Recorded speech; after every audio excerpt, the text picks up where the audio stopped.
meant what she said last night? What, about him for a fortnight to rest out on the streets? No, I don't think so. I think she was trying his on. I've never seen her like it before. It's as though she can't see the type he is. How could he be telling the truth about that money? Nobody in their right mind would believe it. Well, nobody but Mum, that is. Oh, I don't think she does. I think she's sorry for the old devil. He says she's lonely. Having us here isn't the same, that she wants somebody her own age. Well, that lets him out for a start. Oh, you know, somebody to talk about the old... Yeah. What? It's all right, I'm coming. Hang on. Hey, man, where are the stopcocks in these houses? Hey? I've got a burst pipe. There's water everywhere. Oh, well, ours is under the... Look, hang on, I'll come and give you a hand. Oh, it's coming up with the light That's fixtures no trouble, everywhere. burst pipe. We're back in a minute, it's all right. You can't go like that, you're not dressed. Something like this happens, you don't stop to put a collar and tie on. Oh, Kevin, you're mad. You'll catch pneumonia.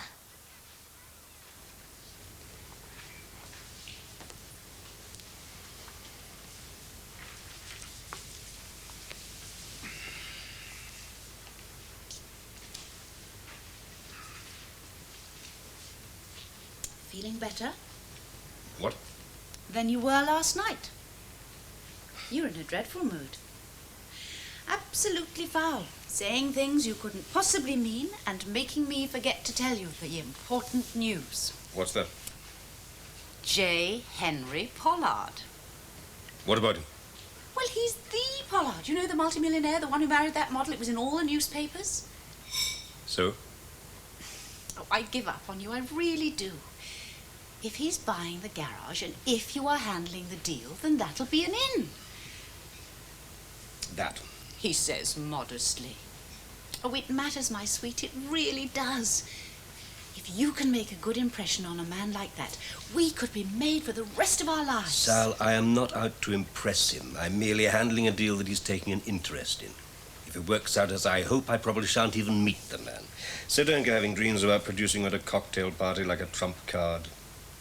It would be wonderful, though, wouldn't it? He'd be the biggest fish this pond has seen by far. Margaret Chasen would be livid. The best she's managed is an Arab who wasn't even a sheik. Oh, Oliver, you must try. For me. Touching you, that. There you are, then. Should warm you up. Oh, lovely. Thanks, Linda. Oh, and thank you, mate. That was really hairy. I don't know what I would have done without you. I'll get a plumber in as soon as you can. If I could get one. Hey, where's your dressing gown? In the bathroom. Oh. Is Mum down yet? Yeah, she's making the breakfast. Are you sure your hair's dry? Yes, I use the dryer. So, Mac, is it really bad? I mean, all the furniture in that. All I can say is I'm glad Trina's not there. I haven't really looked at it. I couldn't.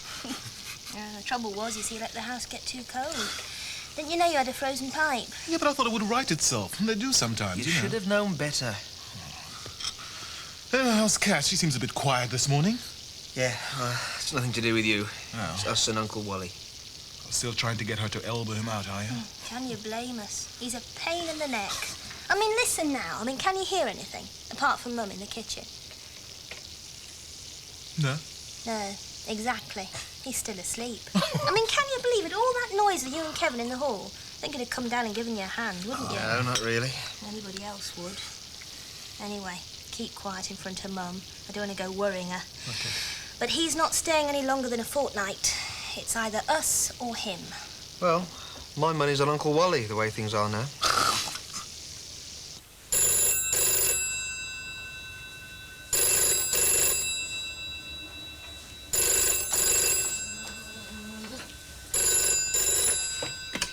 Yes?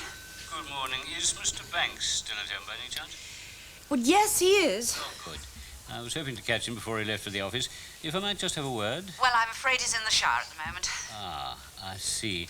Well, I wonder if you'd be good enough to ask him to ring me at the motel when it's convenient. The name's Pollard. J. Henry Pollard. Oh, Mr. Pollard. Now, isn't that a funny thing? We were just talking about you over breakfast. Oh, really? Yes, Oliver was saying how he'd been meeting you over some business or other, and I was telling him about some photographs I'd seen of your wife. Oh, yes. Beautiful. Absolutely stunning. Cecil Beaton, wasn't it? Might well have been. I remember you looking at those wonderful creations and turning positively green with envy. Is she over with you on this trip? Pardon? Is she here? with you? Oh, yes, yes. Oh, wonderful. You are a lucky man. Yes, I am. And she's a lucky lady. I mean, let's face it, when Oliver goes away, he never thinks of taking me. Says I'd be bored. Of course I wouldn't. I love meeting interesting people. Tell me, how does she manage to talk you into it? Oh, she's very persuasive. Well, I wish you'd let me into her little secret. You're not far from the motel, are you? Oh, no, a stone's throw. Well, we must arrange to meet. Oh, I'd love to. Well, would dinner tomorrow night be at all possible? Tomorrow? Well, yes, I think that would be fine. We've had rather a quiet week. We've just come back from Canada. Of course, I'm absolutely exhausted. Well, if you'd rather make it some other time. No, that would be fine. Oh, good. Well, I'll leave it with you, and if Mr. Banks can confirm it when he rings me. He certainly will. Oh, thank you. Goodbye, then. Oh, goodbye, Mr. Pollard. It has been so lovely Oh. Oh! Oliver! Oliver, you'll never guess!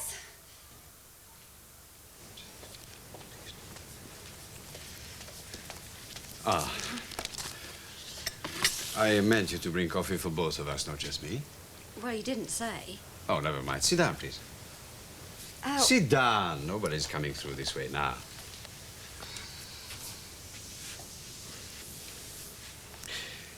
Have you decided about J. Henry's offer to you last night? What if I have? If you rejected it, there's nothing for me to say. If you accepted it, it's too late for me to say anything. But if you're not quite certain, if you're undecided... And what would you say if I am undecided? You don't trust me, do you, Diane? Does that surprise you? If you could understand why you don't trust me, you'd understand why you shouldn't go up to Scotland for J. Henry to do a job you could never do.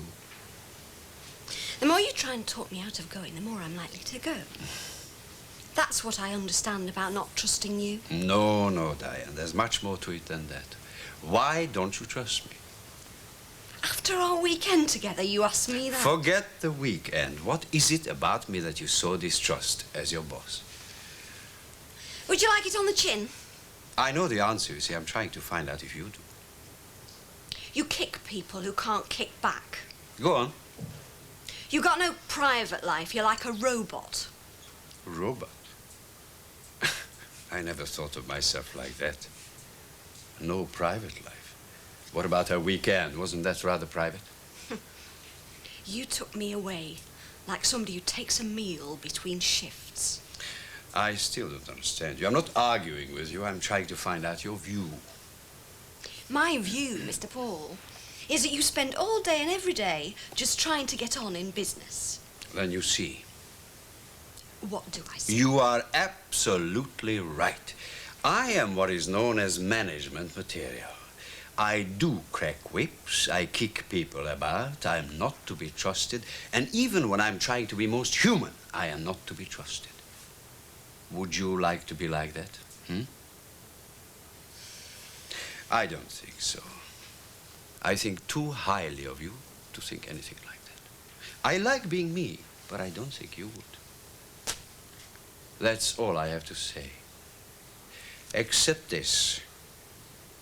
Ask yourself how much you could trust J. Henry if you failed in Scotland.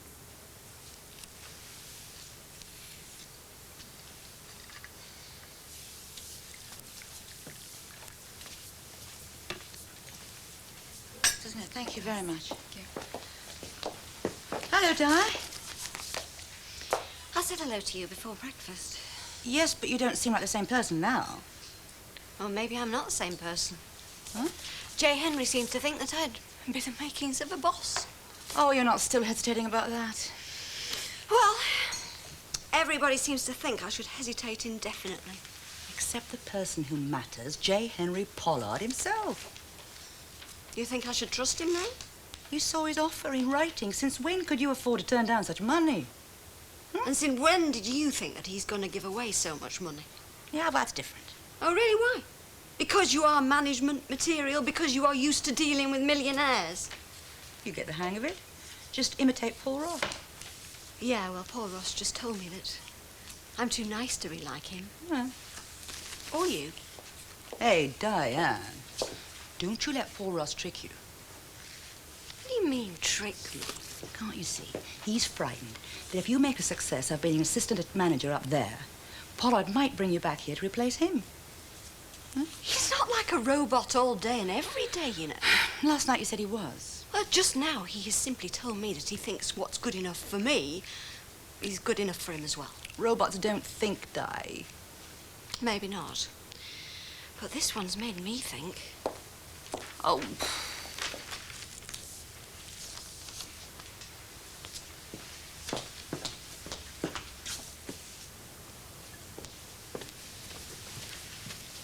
Just this to go with your breakfast. If because of you, Diane passes up the best opportunity of her whole life, someday, somehow, I'm going to get you, Paul Ross.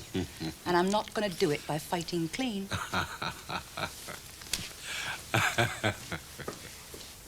You should have called me. You can't ask J. Henry Pollard to hang on whilst you get yourself out of the shower. He's a very busy man. Besides, I thought I handled it rather well. Handled what? Him. Oh, come on.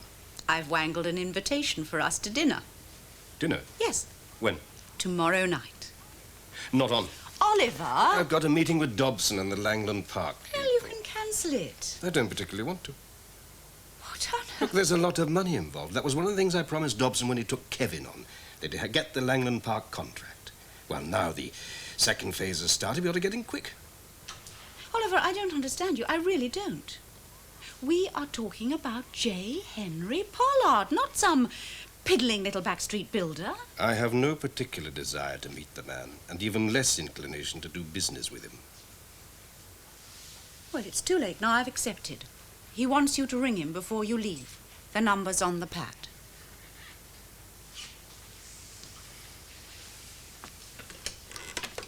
His wife is over with him. They're a lovely foursome. What on earth can I wear?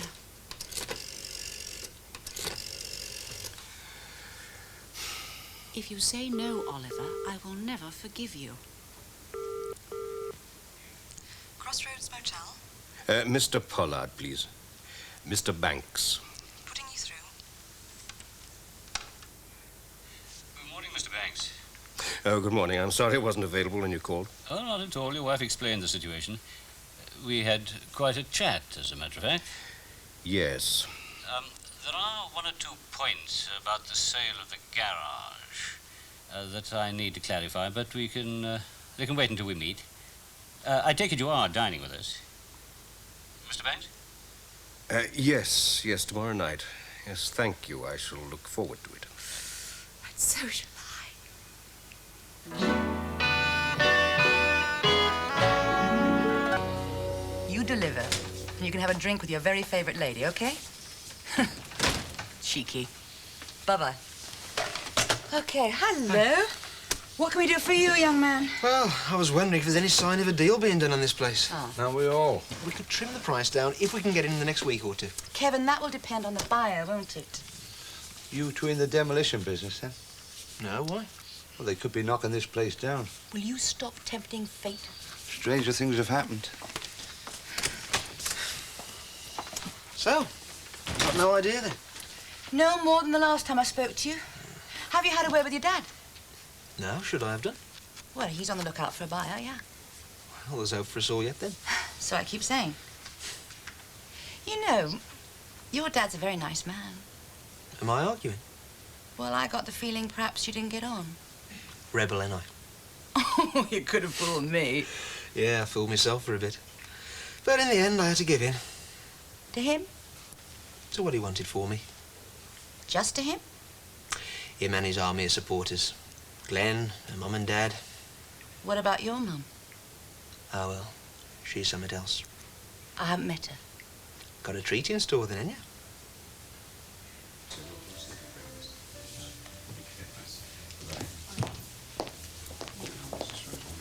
Is Miss Pollard in? She's having dinner in the restaurant. I'll wait. Who shall I say it is? The police? Was she expecting you? Perhaps. If there's no one in the office, Ellie, would you lead the sergeant in, please? Yes, miss. You've given up hope, haven't you, kid? Me? I shall continue to hope, Sydney, when Pollard is changing the locks on the doors. Do you know, I just have this feeling that Oliver Banks might still come up with something. Why, Mum? What makes you think that, then? He's that kind of man. Rock solid. Well, no doubt you want to make a couple of quid for himself, won't he? I mean, you do have a charming mind, you do. Well, it's life, isn't it? Can anyone be an angel? Somehow I think you might have opened the wrong door. I turned the key in my car and nothing. Absolutely nothing. Any idea what it might be? Shall I tell her, or will you? Well, nothing at all. No, nothing. Not even a peep. Lights? I never thought of it. Well, try the lights. With a bit of luck, it could just be a flat battery. And without a bit of luck. Well, I wouldn't know till I found, had to look at it, see. Oh. Tell you what I'll do. Look, I got some jump leads in the car. I'll see what I can do. Come on, let's have a look at it. Come on. While you're here, I was wondering if Mr. Pollard had left us. I've been trying to see him for 2 days. Oh, darling, I'm sorry. It's my fault. I should have got back to you. But so many things have been happening, and then Jay started to show signs of stress, and the only thing for that is absolute rest. And, well, thank God he's beginning to see reason over it. I see. Was it anything urgent? Not exactly. I just wondered if there had been any developments. Developments? What? About him buying into this place. Oh, of course. I don't know. There is this man, what's his name? Banks? Oliver Banks, yeah. Yes, that's him. So where does he fit in? Well, he's organising the sale, isn't it? Well, sort of, but... And Jay is buying, so the two of them are getting together. Nothing mysterious about it. I see. There are just a few loose ends that Jay wants to tie up, and so we're going to have dinner with them tomorrow. Oh, it's all right. The deal will go through. There's no need to worry. In fact, I shall be bored out of my mind. What's he like, this fellow Banks? Met him? Oh, I've met him. Thought he's quite nice, really. Oh, hello. Oh, don't give up. You are Miss Miranda Pollard? Yes. Employed here? Yes. I'm Sergeant Halls. I've come in connection with a document that was brought to the police station last night. Ah, the poison pen letter. I dropped it in. So you'll be making the inquiries, will you? You wish inquiries to proceed in connection with the document? Oh, yes, of course. Do you believe, then, that should the identity of the writer become known, you would have grounds upon which to prosecute? Yes, I should think I would. You will appreciate that the police would not proceed unless they were sure a prosecution was intended. Or not to waste their time. Now, that's all I've come to establish. Should the identity of the writer become known, you would prosecute. Definitely prosecute. Yes, I would. Regardless of who wrote the document? Oh, yes. I would definitely prosecute the writer of the letter, regardless of who wrote it.